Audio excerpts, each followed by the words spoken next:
Eric Gasrin, and I'm the founder of Harvard University Effective Altruism, which is a Harvard-wide grad student group.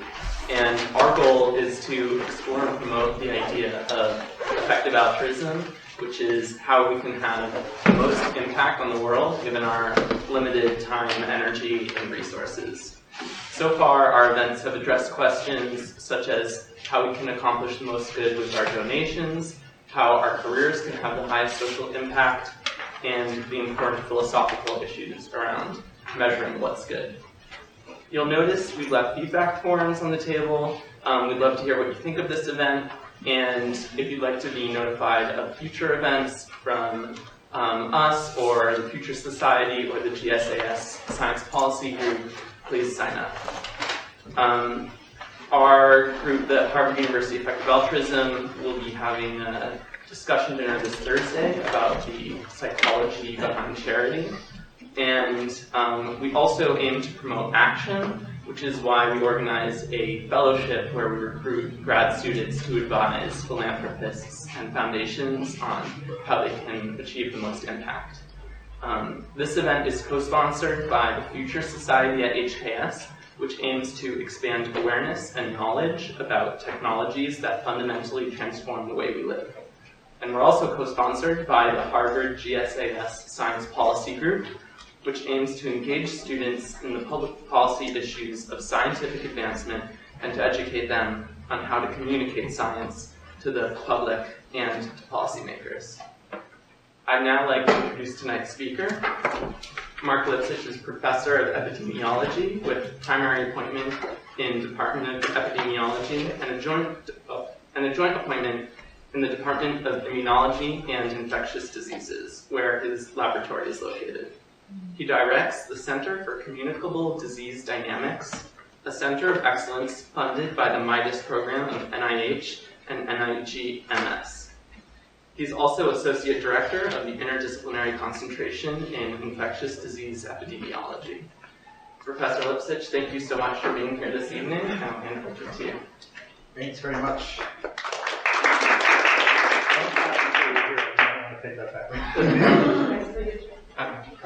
So thanks for having me here. I look forward to chatting with you and having it be a discussion throughout. So if you have questions or comments along the way, we'll leave time at the end, but please don't hold back at the beginning. So my title is, Should we be creating potential pandemic pathogens in the laboratory? Much of this debate has been about wording. This phrase was created by, I think, by Lynn Klotz, an independent scholar who lives in Gloucester, Massachusetts.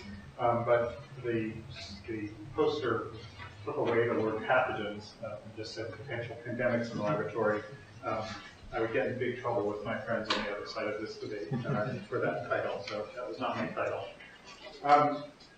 I've been writing about this topic and sort of being an activist on this topic for almost 3 or 4 years now, and have co-authored with a number of people who are listed here, and many of these ideas arise from discussions with them and many others.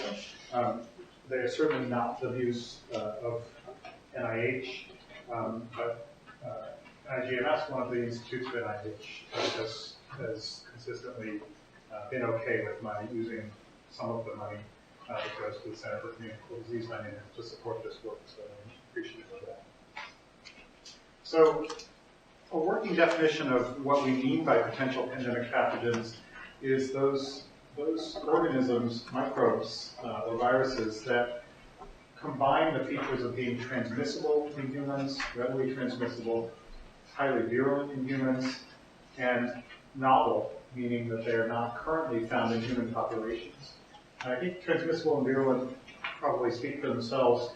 The issue of novelty is really that if there's something that's out there in the world transmitting between people, having it in a laboratory is probably safer than having it out there in people.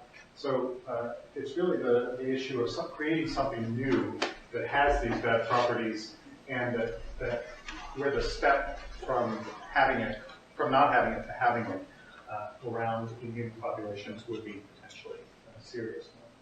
So those are the three key characteristics. In practice, what has been done and what prompted a number of us to become active on this topic is a set of experiments mostly focused entirely around influenza viruses,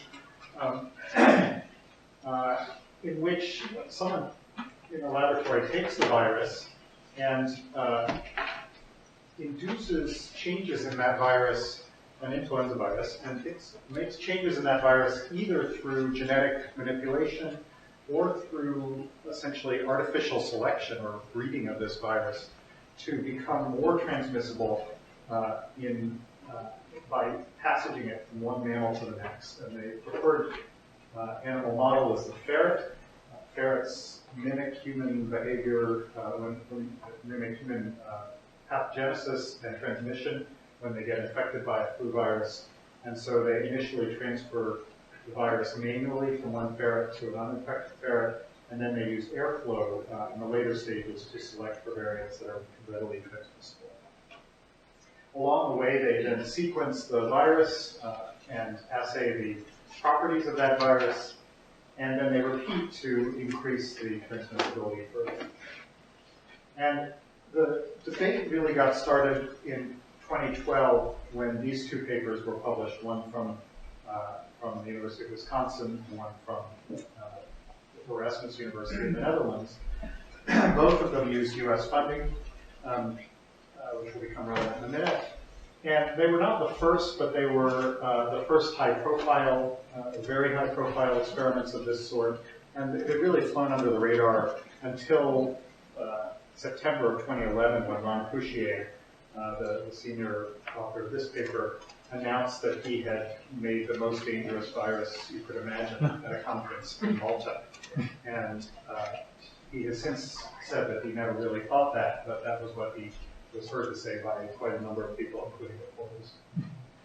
And it didn't stop there. There have been actually, here's an example of one that was before in a fairly prominent place, but had flown under the radar. CDC had done some work before. So there's quite a bit of work along these lines, involving a number of groups and a number of funders. So these are the public funders listed in that list of papers, and 3 private funders, though Wellcome Trust was a minor player, and I'm not sure whether they're funding anything more at this stage. The Gates Foundation has had a change of personnel, and the people who were enthusiastic about this did not stay there. So I think they're out of this business. I don't know about this foundation. And the status with various national funders is in flux. There's also been some work on other pathogens.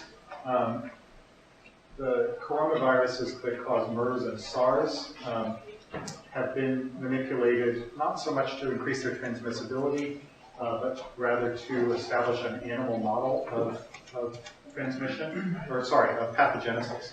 So an animal model for how you get sick from from these viruses, which don't readily infect mice in their natural form. So the goal was to adapt them to mice. So really quite different from the transmission goal.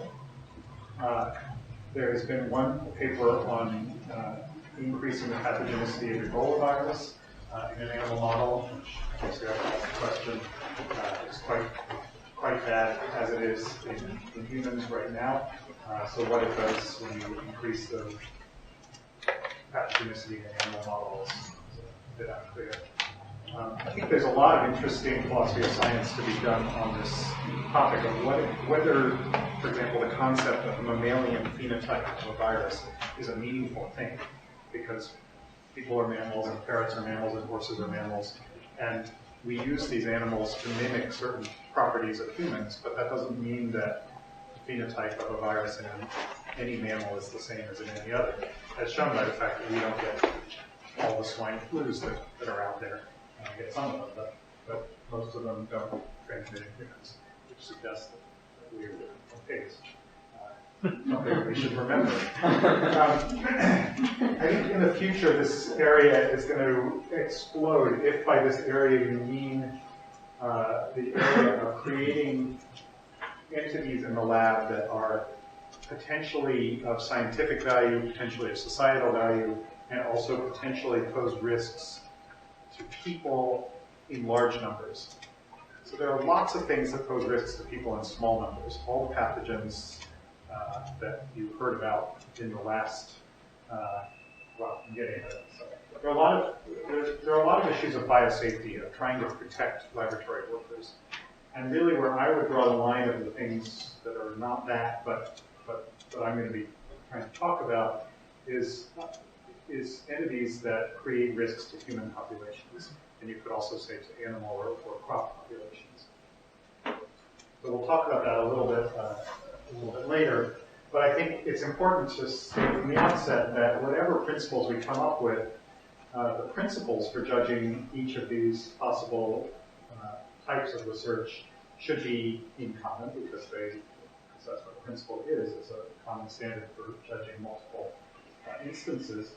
But that doesn't mean that the conclusion about each of these should be the same. Maybe that some of these are much more valuable and less risky than others. So we should evaluate on a case-by-case basis. So my involvement began when these 2012 papers came out, and I wrote an article saying that many of the things in sort of embryonic and preliminary form that I'm going to say more extensively today. But there was not really much traction for a couple of years of objecting to these kinds of experiments. And the reason why we gained traction was a set of coincidentally high-profile biosafety incidents that happened around the same time, mainly last summer of 2014, so a year and a half ago.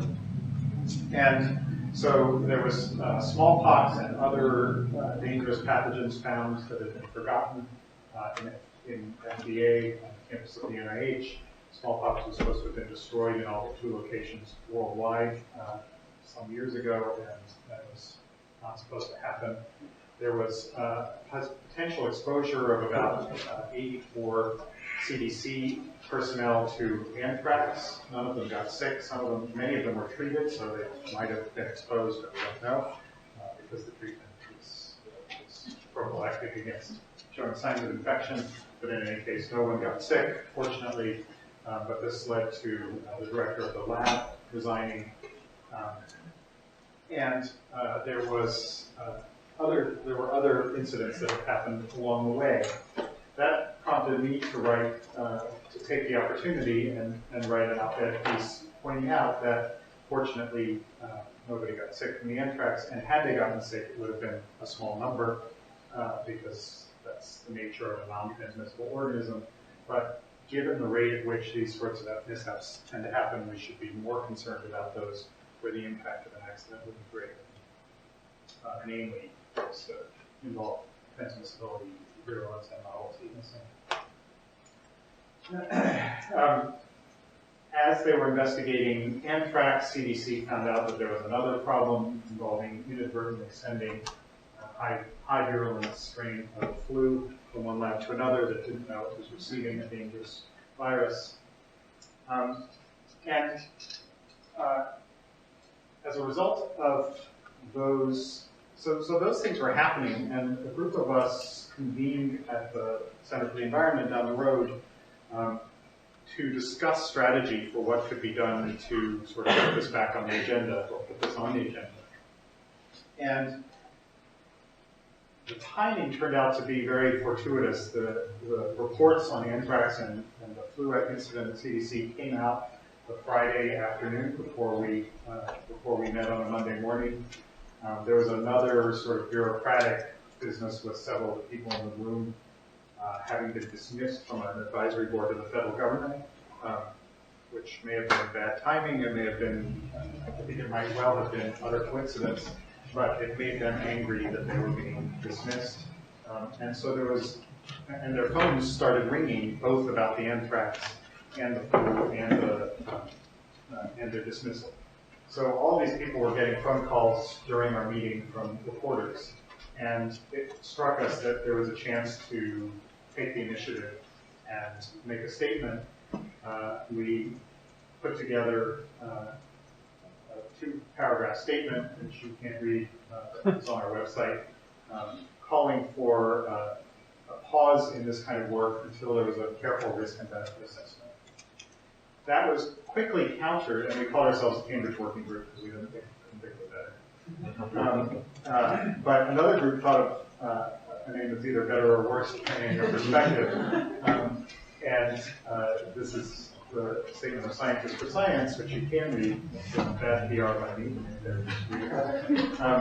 which essentially said that there's a lot of value to doing work on dangerous pathogens, something that we had also stated and certainly all believed, and that essentially we should just leave the research enterprise alone. And there was back and forth, and we all got signatories, and over 250 prominent scientists and a few ethicists and lawyers and a few others, sociologists and others signed our statement, and a number of mostly virologists signed the Scientists for Science statement. And this got a lot of publicity because of the time. 3 months later, the White House issued a statement that new U.S. government funding would not be released for gain-of-function research projects reasonably anticipated to confer attributes to flu, MERS, or SARS viruses, that they would have enhanced pathogenicity and or transmissibility, et cetera. So they essentially paused funding not only for flu projects, but for MERS and SARS projects as well. That part of it was the MERS and SARS viruses were removed following meeting at the National Academy of Sciences, but there was, that was the initial funding pause, which took some of us by surprise because we didn't know that anybody was doing these kinds of experiments in coronaviruses, nor were they necessarily of the same sort, but that was the pause. And we are now in the what's referred to as deliberative process that this pause engendered, where there's a risk and benefit assessment being done by an outside contractor. The National Science Advisory Board of Biosecurity, NSABB, is sort of directing that risk assessment, risk and benefit assessment. And there's lots of discussion of how that will come out. It should be released in a few months. And then the White House has made it fairly clear that they will take the lead, the Office of Science and Technology Policy, in making a policy advised by other groups. So I want to now sort of shift from history to giving some views on this topic, which are partly scientific and partly ethical and partly political or policy views. I'm going to come down on the side that these risks are large, the benefits are small. Ethically, we should not to take large risks to produce small benefits, and that there are a lot of alternatives. But you may not find each of these persuasive. I hope you find all of them persuasive. But I think each of these topics really stands on its own, and it's possible that you'll conclude that, for example, the risks are high, but the benefits are also potentially high, which makes it harder. So my conclusion is in some ways an easy one to hold. It doesn't require a lot of cognitive dissonance, but it does. I have tried to be as self-skeptical on each of these pieces as possible, so you can judge the success of that. So on the risk side, the bottom line that I'll try to convince you of in the next few slides is that there are small but estimable probabilities of catastrophic outcomes.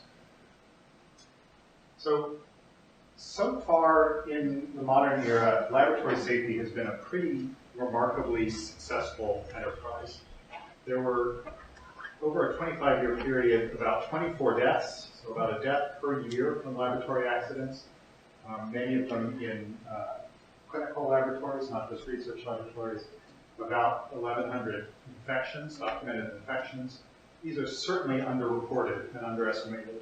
But even if there are 10 times this many, if you think of all the research that's been done on dangerous pathogens, I would argue that 24 deaths in 25 years is a pretty small occupational health. Can you just give us a sense of like how many people are involved with this? Those denominators are extremely hard to come by. I'll get to some denominators in a minute, but for the more restricted points that I'm going to make. But this is kind of the enterprise as a whole. Nonetheless, there have been breaches of laboratory safety that not only infected an individual in the laboratory, but have shown us the potential for secondary spread. So after the SARS epidemic ended, there was a release of SARS in a laboratory that infected 2 people, who then spread it to 7 more. Taiwan and Singapore had also laboratory infections involving SARS. Many of you will remember the foot and mouth release from the Purbright lab in the UK, which was a laboratory accident that led to the whole major epizootic in livestock. And there's much discussion, because the data just are never going to resolve it, but there's some possibility that the reintroduction of H1N1 flu in 1977 was a result of a laboratory release. It may also have been the result of a vaccine experiment gone wrong, which you could say is something similar to a laboratory release. But that virus was a 1950s virus that suddenly popped out in the middle of the 1970s. It was something funny that happened, and it had been presumably frozen. The U.S. is not the only place. I just mentioned some Asian examples, but there are also a number of breaches in labs in the UK. Purbright is probably the biggest offender since the foot and mouth accident. So the idea that if you have one big accident, you clean up your act does not seem to be the case. It was a Purbright example. And it's very hard to get data on all these things. This was many months of public records requests by Guardian Reporter. I mentioned the idea that there's lots of biosafety to be worried about, but that's not what I want to focus on. And I'll skip much of this, but really I want to focus on the idea that there are certain very small class of experiments in which the risks are not to one person in the laboratory or maybe their household member, but really the risks are to the population at large through ongoing spread of a highly transmissible virulent strain. And I think it's very small in the sense that over 90% of even of the influenza work at the National Institute of Allergy and Infectious Disease is not part of this issue. It's really about 5% of the flu projects that are caught up in this funding pause. And they're a very, very small number, but very large portion of this. And I'm going to walk through some numbers which are give you some sense of why I would argue the risk is large. So the starting point is to try to estimate the annual risk of a laboratory-associated infection per laboratory year in a biosafety level 3. The work that's been paused has been done in biosafety level 3 mechanics, which essentially does not exist except for that work. So we have data on biosafety level 3. There's very limited data on biosafety level 4, and so they're somewhere in between. But for biosafety level 3, if you crunch the numbers, the risk per laboratory year is about 1 in 500, 0.2% per laboratory year. Another way to do it is to look just at the data from the NIH's on-campus labs, where they break it down by worker year, and it's about 1% laboratory infection per BSL-3 worker year. So the risk from these kinds of studies can be decomposed into probability times consequence, and the probability of a lab-associated infection is not really the relevant probability, but it's really the probability of a large-scale spread given that times the probability of a laboratory associated infection. And when you go through the numbers, for an influenza-like level of transmissibility, the likelihood of starting a pandemic given a single infection has been estimated between 5 and 16%. So when you put those two numbers together, you get around 1 in 10,000 to 1 in 1,000 risk of a pandemic per BSL-3 laboratory year. And you can adjust those upwards or downwards. For example, these are BSL-3 enhanced rather than BSL-3. There are lots of ways one can try to reduce the risk, but also these kinds of incidents are underreported. So you could adjust the numbers up or down. And then when you look at the consequence of such a pandemic, you have to multiply the number of people who would be infected times the risk of dying for each of them times the global population, which is of course a big number.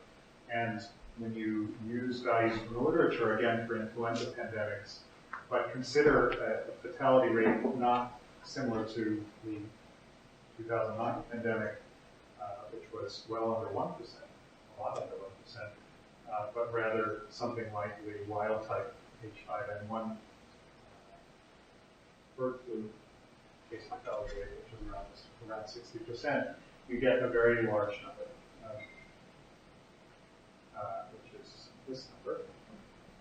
And that number also could be wrong. Of course, we have no idea what the case fatality rate of one of these lab-created viruses would be, but the point is that even at the lower end of a less than 1918 lab flu virus, it's large because it infects a lot of people.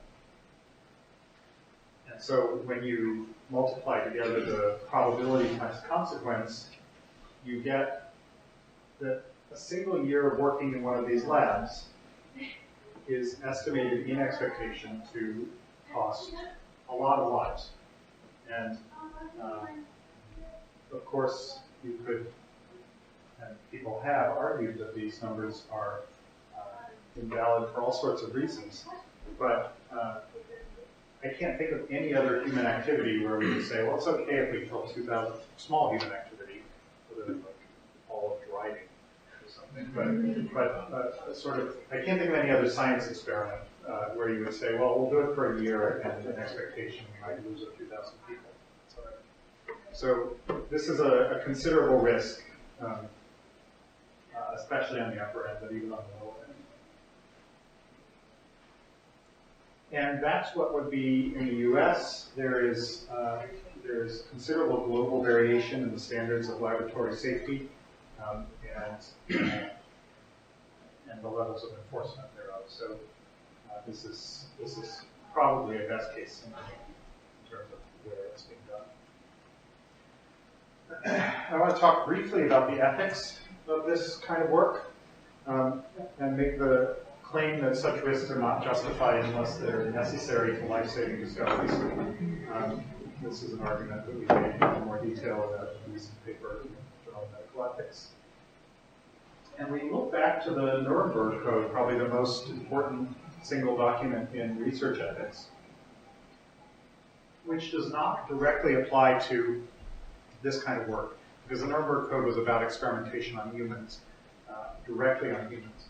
And it was, as you probably know, adopted in the wake of the Nazi doctors' trials in response to particular human experiments that were seen correctly to be atrocities. But when you read the Nuremberg Code and the set of documents that has descended from it, you read about principles that don't have any particular location in the area of human experimentation. They have a location in the area of what it's okay to do in the name of science. And those principles are that if you're going to do an experiment that places people at risk, it should have fruitful results for the good of society, unprocurable by other methods or means, and that the degree of risk to be taken should be balanced by the humanitarian importance of the problem to be This is, to me, one of the most amazing things that all of us supposedly have subscribed to, as our academies, national academies have subscribed to it for us. Has anyone seen this statement before? How many people are research scientists? So, essentially, our academies and all the other academies have said that we are under a Hippocratic-like obligation, which is an astonishing thing to think when you think about what scientists do. And it might be right, but I find it amazing that this is so little known and so widely subscribed by every mid-2000s.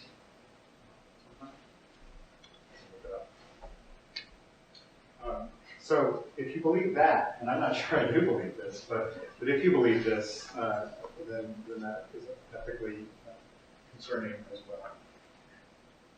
And the other thing I want to say about the ethics is that they're counterbalancing it. I think the best argument, really the only argument counterbalancing the claim that we should put some brakes on certain kinds of scientific research is the idea that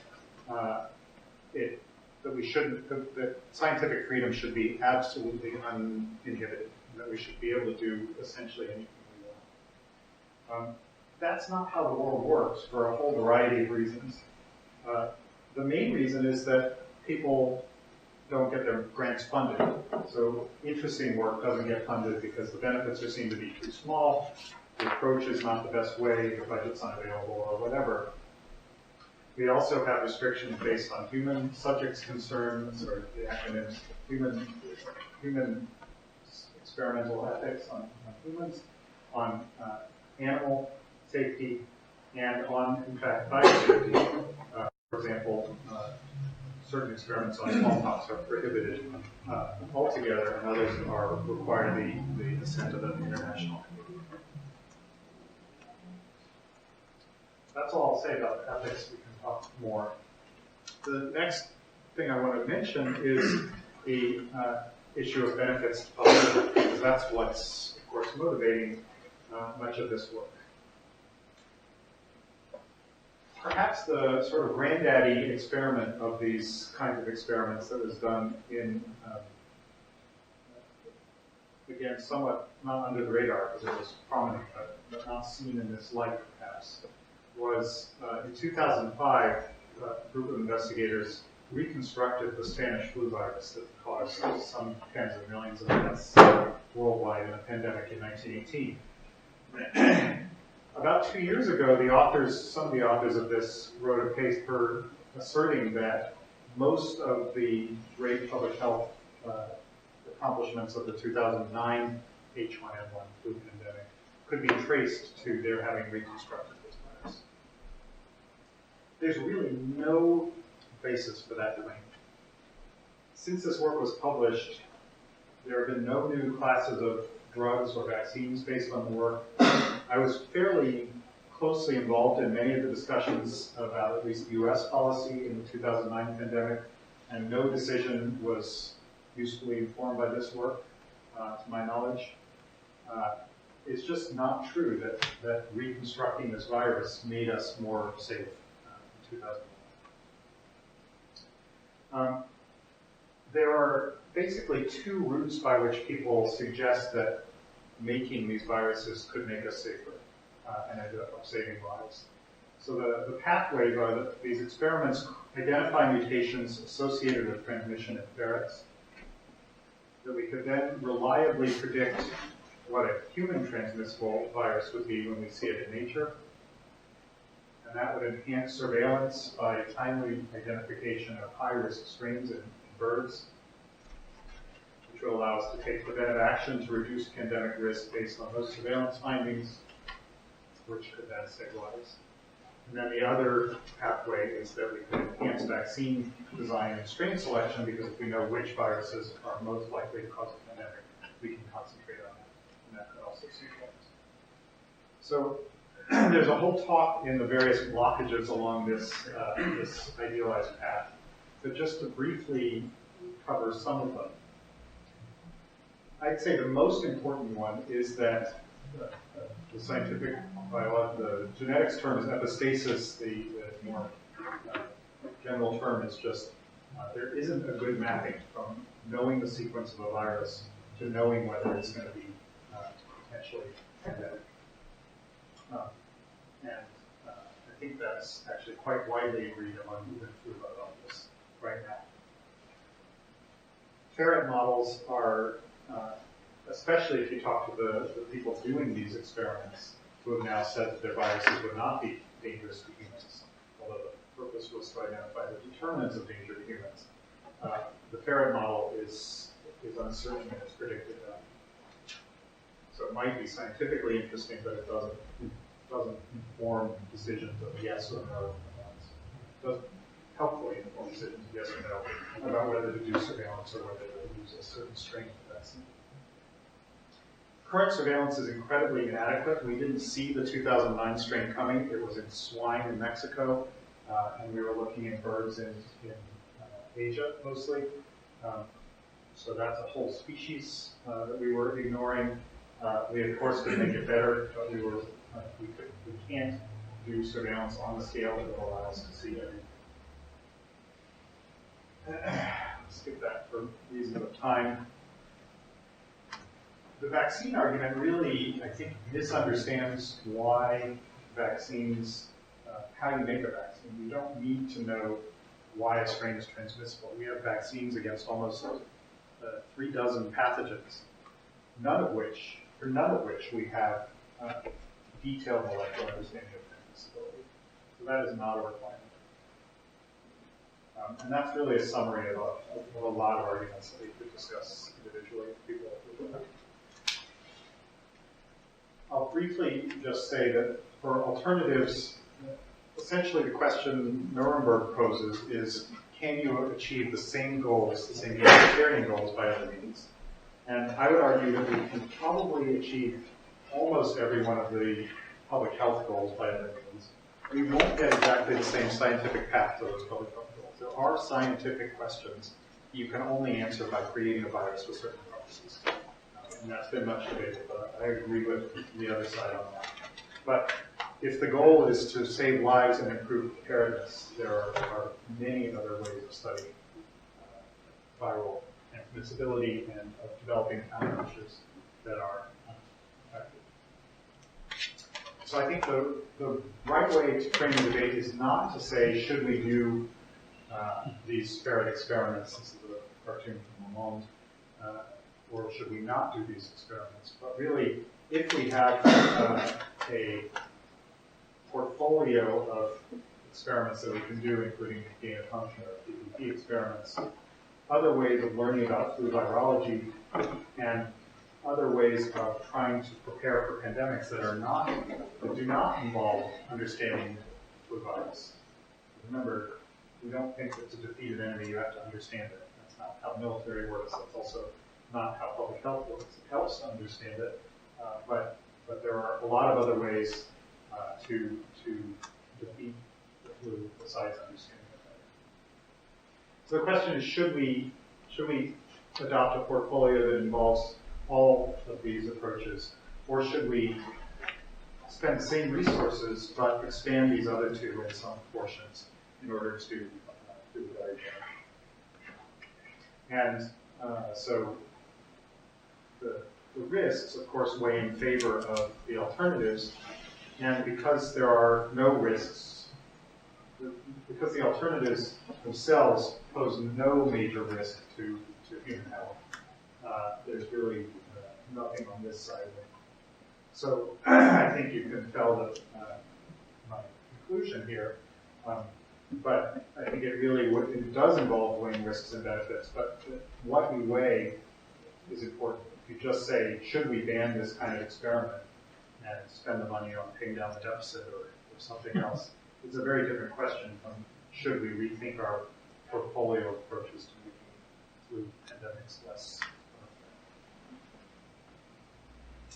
So I want to end by just a word on synthetic biology and bioengineering, because I think this may be of interest to many of you. And we recently wrote a short article in Foreign Affairs trying to lay out the case that this is a kind of test bed.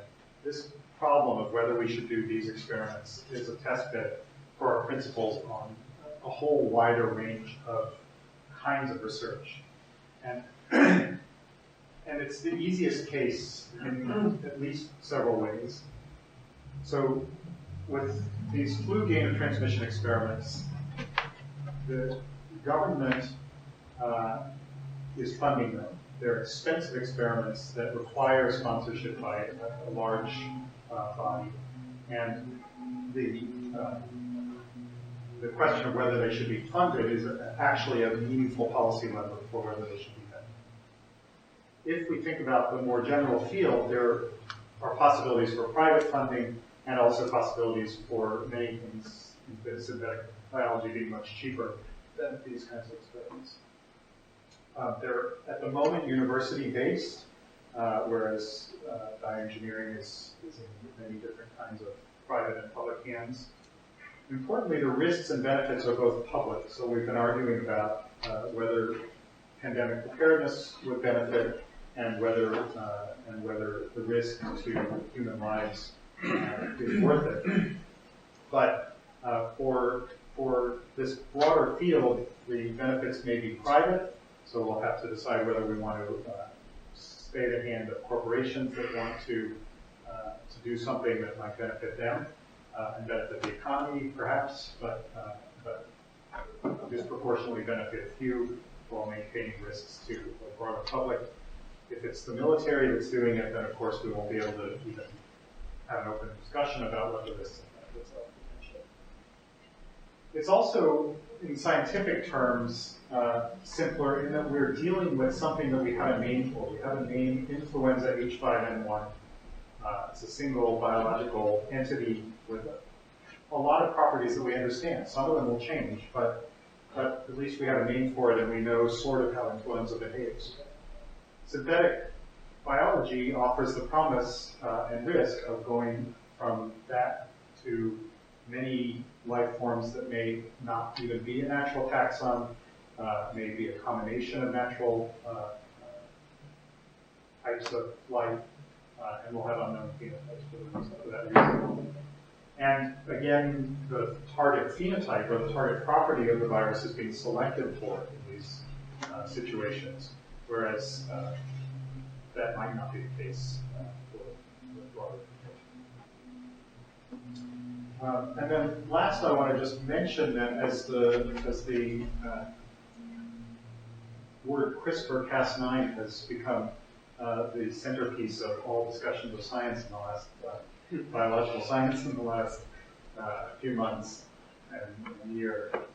There are other models besides the model of fund something, wonder if it's a bad idea, stop funding it, and have a pitched battle between the people doing it who are in favor of doing more of it and people who are skeptical who are saying, slow down. And I don't know if these are great models, but they're at least different models from what I just described. And the CRISPR people who are some among the leaders in one application, the gene thrive application of CRISPR, wrote this piece last year in 2014 saying we need to regulate before we go forward with the studies. David Baltimore and Jennifer Doudna, who I understand was actually the organizer of this was written in alphabetical order. I understand that she was really the driving force behind this discussion, said that we need to think about what to do with germline modification in humans before we go forward with it. Somewhat undercut by the fact that the Chinese seem to have gone forward with it despite this suggestion, and maybe that tells you that we need people with different kinds of surnames than the people in here to be part of the discussion. So Tom Inglesby and I invited Kevin Esbelt, who was part of this discussion, to write a piece that suggested that we could actually follow this lead, in which the people doing the research are the ones calling for responsibility, rather than the ones calling for the safety. talk longer than I mean to, so I will not read conclusions, but just will thank you and here are some web addresses for Cambridge Working Group. This Society for Safe Science is something that we founded that's been a bit abortive in the sense that it didn't really take off, but it was an effort to get people on all sides of this debate to write about what they thought and put it up on the web for people to see. It's interesting to see the few examples of people from both sides who have posted on this topic. What people say publicly in writing tends to be toward the center from what they say in private or in verbal. So that's an interesting phenomenon. I'll stop there and discuss.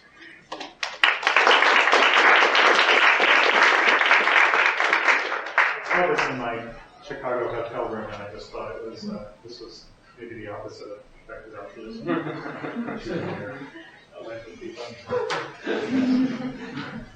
Okay, well, thank you so much, Professor Lipsitch. That was a really fascinating talk and very sobering assessment. I think it's a really timely issue. I'm now very honored to introduce Professor Sheila Jasanoff, who is the director of the program on Science, Technology, and Society, which also co-sponsored this event. And she's agreed to give some remarks about the talk, and this is actually the first time that these two have been in dialogue together, which I think is really exciting. And a little bit more information about Professor Jasanoff. She's the Wertzheimer Professor of Science and Technology Studies at the Harvard Kennedy School. She has authored more than 100 articles and books, including Controlling Chemicals, The Fifth Branch, and Designs on Nature. And her work explores the role of science and technology in the law, politics, and policy in democratic societies, with particular attention to the nature of public reason. Professor Jasanoff served on the board of directors for the American Association for the Advancement of Science and as president of the Society for Social Studies of Science. She holds A, B, JD, and PhD degrees from Harvard and an honorary doctorate from the University of London. So thank you so much for agreeing to be here tonight.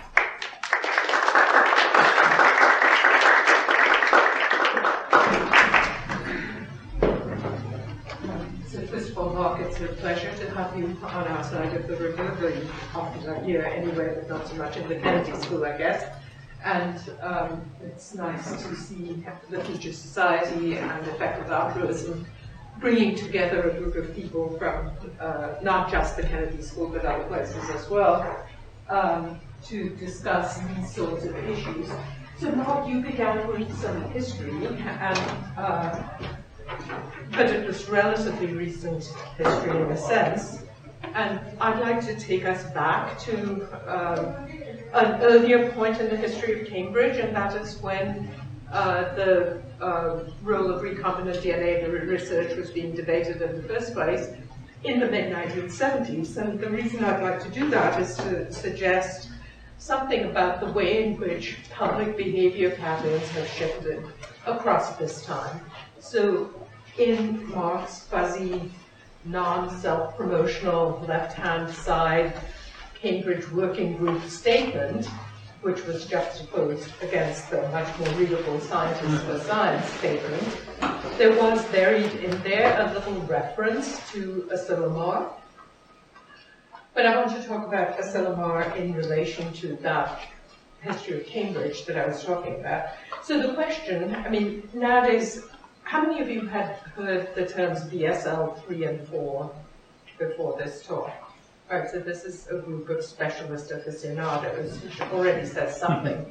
You are not the guys that this talk should have been given to. It should have been people who don't know anything about this, right?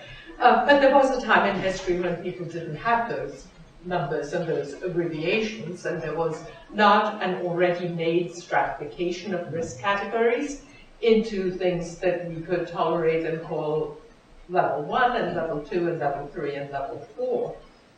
In fact, the discussion in Cambridge was, supposing you were doing recombinant DNA research, what kinds of levels of protection and what kinds of experiments should be allowed to go forth in a city that, has a wide variety of people, including, of course, the gung-ho scientists who are always with us. But it was a discussion of a very different sort. It was a political debate, quite public. Biologists from Harvard and MIT were definitely involved. And the conclusion was that the level 4 type of risk should not be tolerated in Cambridge at all, and there should not be such a lab allowed to function here. Now, of course, we could argue in retrospect that it's because Cambridge was a very expert community and therefore able to gear up, and that other communities that didn't have this much savvy would not have been able to exclude the risks. But both points then are important. One is that there was a kind of political mobilization that one rarely sees around these discussions now. And second, that the conclusion of that discussion was that this municipality, this city, deemed a certain level of risks and benefits not to be tolerable for this community. So around the same time, this Asilomar meeting was taking place, and Asilomar differed from the Cambridge mobilization in radical ways. One is that Asilomar was a by-invitation only conference. Two was that it was organized by many of the same people who are now taking the lead in constructing the CRISPR summit meeting that's coming up in a few short weeks. And three is that among the invited, there were no members of the public. There were very few lawyers. There were no bioethics didn't really exist as a well-developed professional field anyway. But the point is that Asilomar was a very narrow segment of the kinds of people that in Marc's last slide, you saw that the risks and the benefits on the gain-of-function side was the public. Well, the public was not present at Asilomar. Therefore, one has to ask someone who kind of represents the embodiment of the public scientist, the kind of person we would love to see more of, why the model that you fixate on when the Cambridge Working Group gets together is the Asilomar model, given that what you're talking about is the need for a much more engaged public-wide set of discussions about what should happen.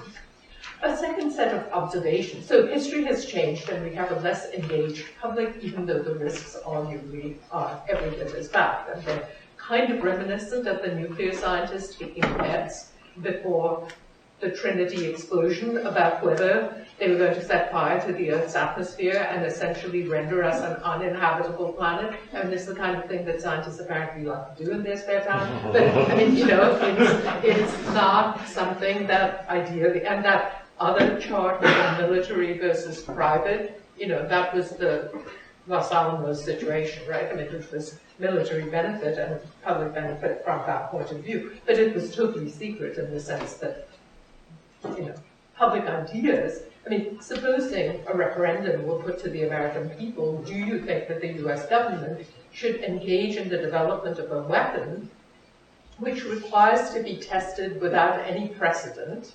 And while we could destroy our enemies with this weapon, there is a small but non-negligible chance, an estimable, I think Marc said, chance that we could destroy humanity with it. Would you like to develop that weapon? I mean, what would the referendum results say? But that referendum was not put to the public. Fortunately, the atmosphere was not ignited. Many people say that, well, we never really thought that anyway. It was just a physicist's internal joke, whatever. But, how reassuring do we find all of this anyway? So the other set of observations is about risks and benefits as a framework for thinking about gain-of-market function and other similar kinds of biosecurity experiments and studies now.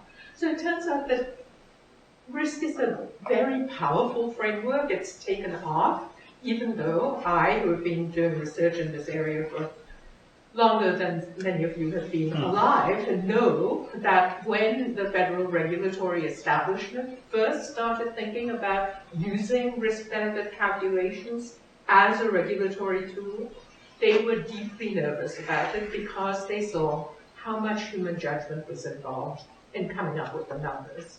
So throughout the 1970s, you talk to people at EPA, you talk to people at FDA, these same regulators who are active now, and they would say, well, risk assessment, very subjective and art form, etc.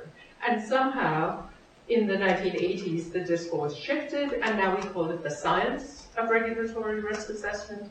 It's not that anything has changed. It's not that the baseline data are any better. You heard Marc mention that we don't know the denominator of these lab workers, and how in public health do you estimate a risk when you don't know the denominator number of the population that's going to be involved? But that's just an example of the fuzziness of the data involved. And yet we no longer think of risk assessment as an art form that's somehow carefully crafted out of non-knowledge in order to give the impression of a probabilistic count at the end of the day of what we think could happen. Now, obviously, it's better to have guesstimates than no estimates, that I think most scientists will tell you it's still better to have data. And in many areas of risk assessment, we're operating on seat-of-the-pants calculations and not data. So what risk assessment tends to do to you, and this is a very well-documented sociological observation and phenomenon, is that the pressure, the thirst to produce these numbers produces a sense of definiteness, which often goes way beyond what actually can be supported. People start counting things because they can be counted, and not counting things that aren't countable. And this is why a discussion has arisen around our famous former Secretary of Defense's haiku-like statement that there are known unknowns and known knowns and so on, and there are unknown unknowns as well. So this idea of the unknown unknown has caught on in risk assessment circles, because it turns out an awful lot of what you would want to wrap your mind around and get numbers attached to really falls in the unknown unknowns domain. But nevertheless, going after it with a risk paradigm in your mind causes a kind of narrowing of the vision to take place, and you end up counting what you can count and not other things.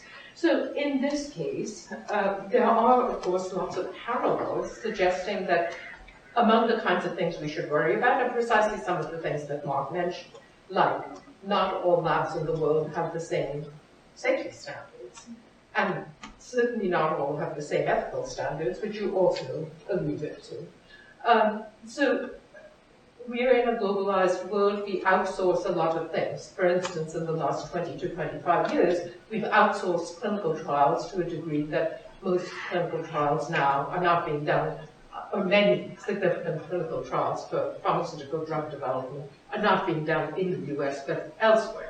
So, we rely on other countries and we rely on their standards to carry out things where we're doing the risk assessment here, but we have very little data, we have very little control, we have no regulatory oversight, and, to the present day, the world's worst industrial accident happened not in the United States, but by a US company operating in India, using not a pathogen, but a chemical that had not been tested. One reason, this is the Bhopal disaster of 1984, which killed as many people as 9/11 and injured hundreds of thousands more.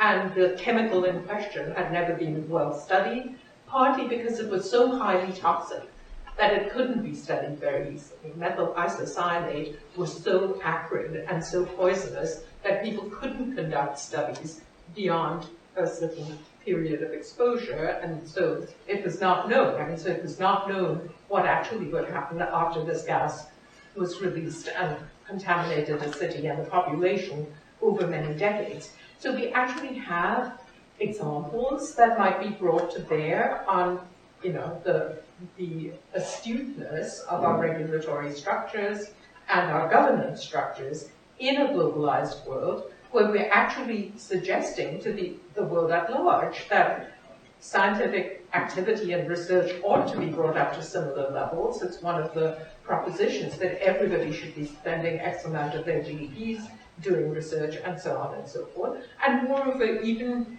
when you're talking about the Netherlands and other sort of highly developed countries like the UK, where there are these sorts of problems, you see that our research dollars are being spread out globally. And so one of the very interesting points that Marc made was that these 2012 disclosures of, scientists doing very questionable things happen to be funded with NIH. Well, what about the peer review that went into the discussion of these experiments? I mean, who were the peer reviewers, and were they not bound by the same quasi-Hippocratic oath that you mentioned? And, what did they say about what these scientists ought to do? And frankly, to conclude my observations and get the discussion going, your story about showing up in Malta and saying, I've now invented the most infected pathogen ever known to humans. I mean, that's not so very different in feel and in ethical stance from those dice-playing Los Alamos scientists. So, here we are in this global world, money circulating, knowledge is circulating. We allegedly have these risk-based standards of how we protect ourselves. We have this fictive image of Asilomar as having done everything that it was supposed to do and given us the BSL 3-4 type of categorization. But it's a sci-fi world, and scientists or science have created a science that is science fiction. Mm-hmm. So with that, I'll stop.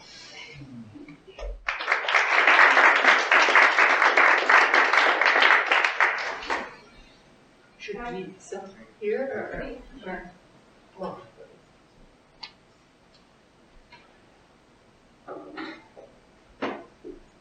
I'll start with a question. Hi, I'm Anne. I'm a graduate student in virology. And myself and others in my program are very interested in this debate over influenza and what's appropriate and inappropriate research to be conducting. And there's also a graduate student group that's involved in trying to communicate to the public the work that scientists do and why it's important. And so I and others, a year and a half ago, gave a talk to the public on this topic. So it's certainly something that I'm interested in. And the manner of communicating and hopefully even involving the public in our discussions of balancing risk, how do we communicate in a way that's not so inflammatory? I mean, I think you did a nice job with your talk, so thank you. But gain of function is a very narrow set of science, and the whole realm of scientific research conducted on highly pathogenic viruses or bugs in general is a very scary thing, especially to the public. So bringing up the idea of scientists as irresponsible or accidents happening can definitely lead the public to just a very negative and antagonistic attitude toward what in many cases is positive and beneficial research. So I'm wondering if you have ideas or tips on how to frame our discussions to the public and get them engaged without scaring them to the point that they aren't listening or don't understand how nuanced these debates really are. Well, I have an answer to that that would take us about a year to get through. But I think the first thing from my field, which has been involved in looking at science-society interactions for something like 60 years intensively and maybe another 30 informally, would be that first you need to completely alter your sense of your relationship with the public. So when you say you went and communicated with the public, what do you even mean? Everything in sociology says the public doesn't come as a mass thing called the public. Right. That most scientists are part of the public in relation to some of the areas of science. They may be highly learned in the things that they know. When I was on the board at AAAS, one of my esteemed colleagues there told me that he as a mathematician, this is around the turn of the century, so the IPCC was already at work. He as a mathematician couldn't make sense of whether anthropogenic climate change really was happening or not, because the IPCC's material that they were working with was far too muddy and imprecise for for him to have any sense of whether, as climate science, it really worked or not. So, what was he saying? I mean, it would have been a little silly to say that AAAS is being led by climate denialists. He wasn't a climate denialist, but he was being a very honest person, saying, frankly, this is outside my domain of specialty and I just don't get it. So, what you described just now has a name in the sociology of science literature. It's called the deficit model. It refers to the fact that scientists operate with a view of other people as if they are constantly in deficit of knowledge, and this leads to a hubristic and genuinely unproductive way of interacting with the relevant publics. So one has to, the nuance is needed in scientists' understanding of who their publics are and how to communicate unquote with them, and the awareness that it's not a one-way street of an ignorant, unwashed mass of people out there. The reason I started with my historical thing about Cambridge, Massachusetts, is that there was an episode of a public in which, although not everybody was an RDNA specialist, there were plenty of people, including historians of science and philosophers of science, who were extremely knowledgeable. Moreover, medicine could not operate if we thought everybody was an idiot. I mean, we couldn't give informed consent if we thought people were so ignorant that they can't grasp things. We couldn't, have a functioning medical enterprise if we thought that the public was incapable of absorbing knowledge. So if there's one idea that I would like people today to leave, behind in this room and not in their heads when they walk out, it's this deficit model of the public. It is truly unproductive. It is not a good starting point. It gets repeated ad nauseum, and it does not lead to a functioning, viable relationship of the sort that Marc is trying to cultivate. I guess I'd probably take a narrower perspective, being a scientist rather than having much outside perspective, but I think that I went to great pains, as you noted, to try to distinguish potential pandemic pathogens, which I actually consider a more descriptive term as well as a slightly more inflammatory term, because not all gain of function can be done in plants with things. All sorts of functions can be gained in experiments. So that's why. But anyway, to distinguish this narrow subset from the rest, I think that all you can do in trying to present these discussions is to say it's 5% of the flu work, not 95%. It's to note what the record of biosafety has been, and to I think whatever is true of the public, all of us as members of the public have a limited number of things that we can focus attention on. And I could not get out of bed in the morning to worry about biosafety as a general thing. It just doesn't interest me. It's of course very important. It's something that people need to do well, and doing it better will mean fewer people have occupational infections, and that's very important, but it would not get me out of bed in the morning. What got me out of bed to do all of these things is the idea that the same kind of biosafety that routinely goes wrong with small consequences could go wrong in the setting of a pandemic pathogen with large consequences. So, I try to explain that aspect of it, but I think on the other side, this kind of gets back to the Silomar issue. When we wrote that statement, I had drafted some skeleton the night before, because Nick Evans, who was staying with me, said you always have to write the closing statement of a meeting the night before so that you get what you want out of it. So I had made some notes and circulated them to people, and I was so delighted that people wanted to make some statement. I didn't know much about Silomar. I still don't know much, but I knew even less then. I didn't want to, if people want to say Asilomar, I was going to say Asilomar. I didn't have an opinion. I knew roughly what it was. I think there are some good features of it and some obvious limitations. But the purpose, the small p political answer to the question about why Asilomar is because somebody mentioned it and we wanted to get something agreed upon. One of my former students has written an article about the phenomenon of Asilomar in memory, and what you're describing is a wonderful illustration of exactly that.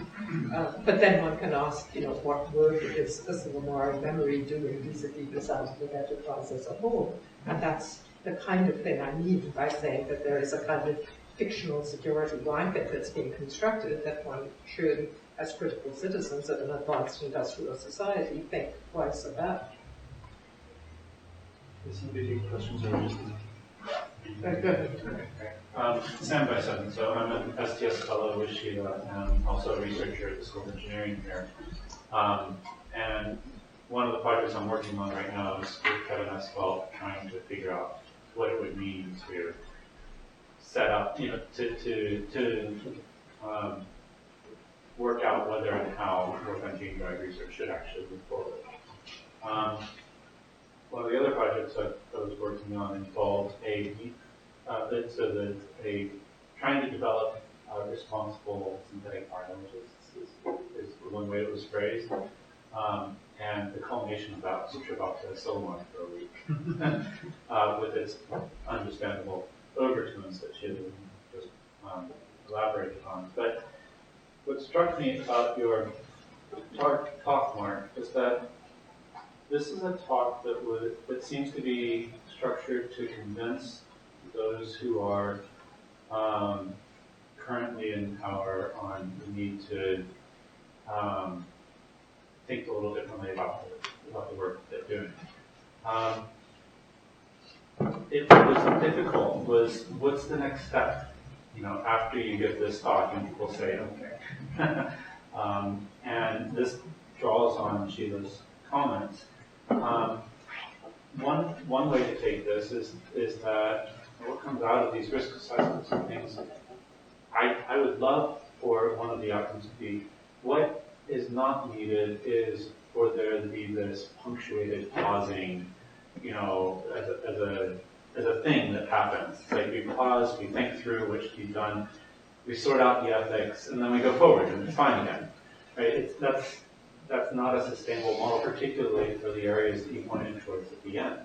But there needs to be this understanding that there needs to be a more continuous and integrated, I was going to say integrated assessment, but in the IPCC comes up again, of a whole range of concerns that are connected to these types of projects. Again, how we actually structure that continuous engagement, deliberation, involving wide sets of publics as well as scientists is a matter for current discussion, I think, that needs to be happening more and more. So I was wondering about thoughts.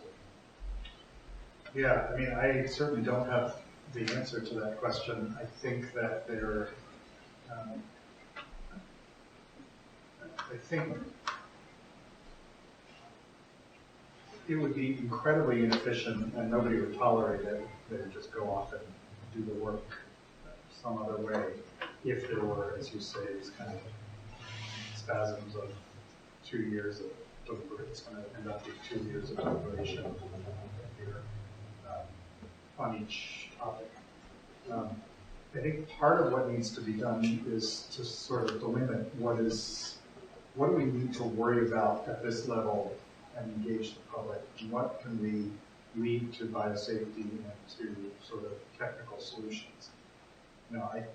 I think in 2015, to my knowledge, there are a few biological experiments and the prospect of more in synthetic biology. I'm certainly not knowledgeable in synthetic biology, so there's a lot more going on that I don't know about.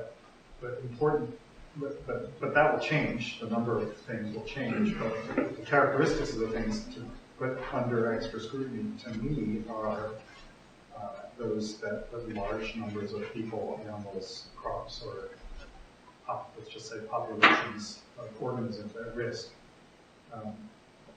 If they don't, then I think they just need to get a different level of scrutiny. So I think that's a proposal that I put on the table. Others might say, well, no, it doesn't matter if it's only one person involved. We need to,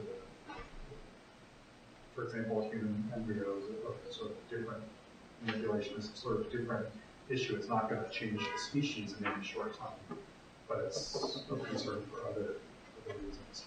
So I think we need to try to delimit what are the things that the public and the scientists and regulators and the funders need to spend their effort on getting right, and what are the ones that we can move forward. But then what you do, I don't know. I mean, I think it is going to get a lot harder, but I do think that trying to get this one right,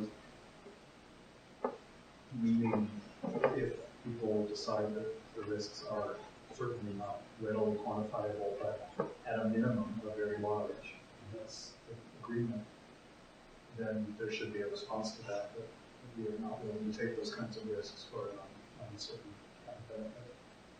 So I think incrementally we might get there, but I don't see around the corner to what happens in the total state.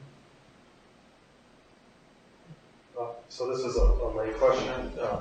You mentioned that in 2000, or so, Mark, in your work with the gain of function research on H1N1 hadn't affected policy in 2009. Yeah.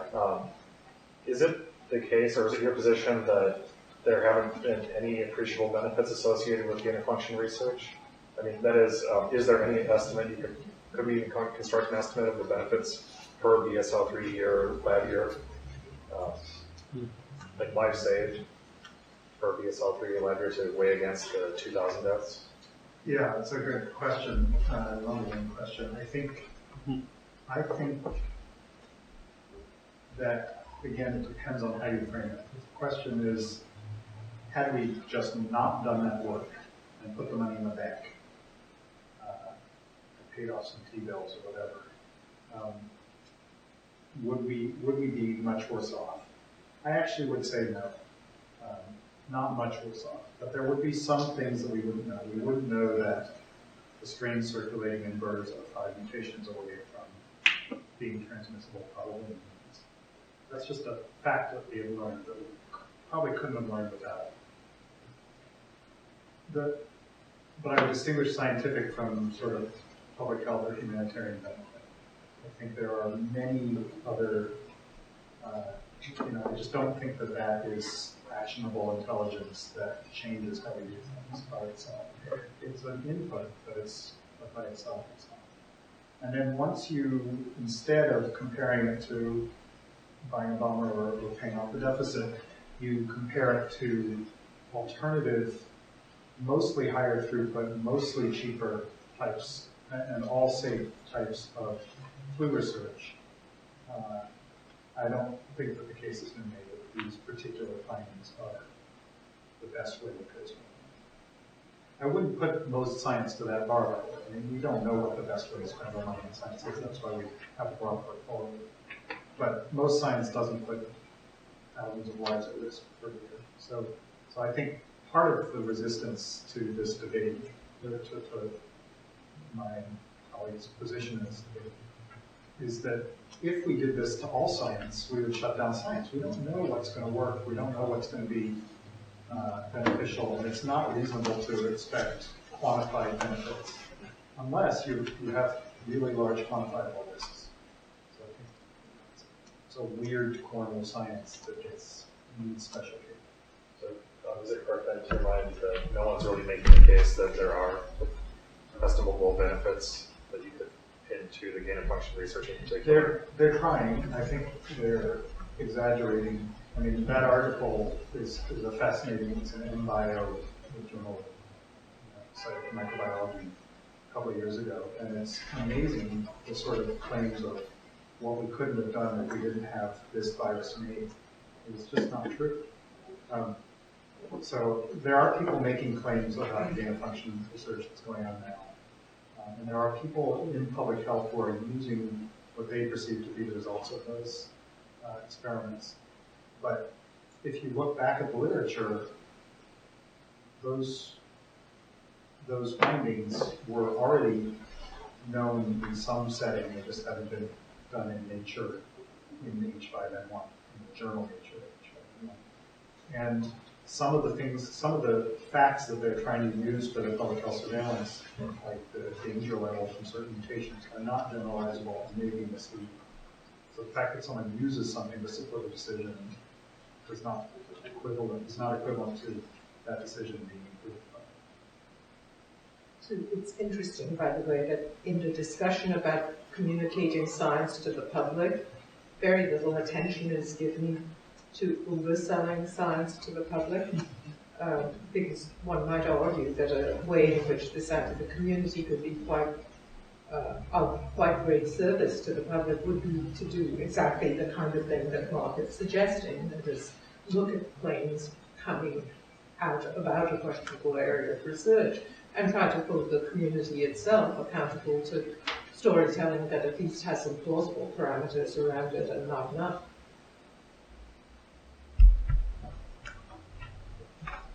No, so, are we introducing ourselves? Yeah. So my name is Marc Jasanoff. I actually did AIDS vaccine research for 17 years, but 2.5 years ago I switched hats. I'm now a biosafety officer at Dept. And I was like you, where I did not think about biosafety when I got up in the morning. And there were days where I was in provide containment suite, full downs, and I was just doing my thing.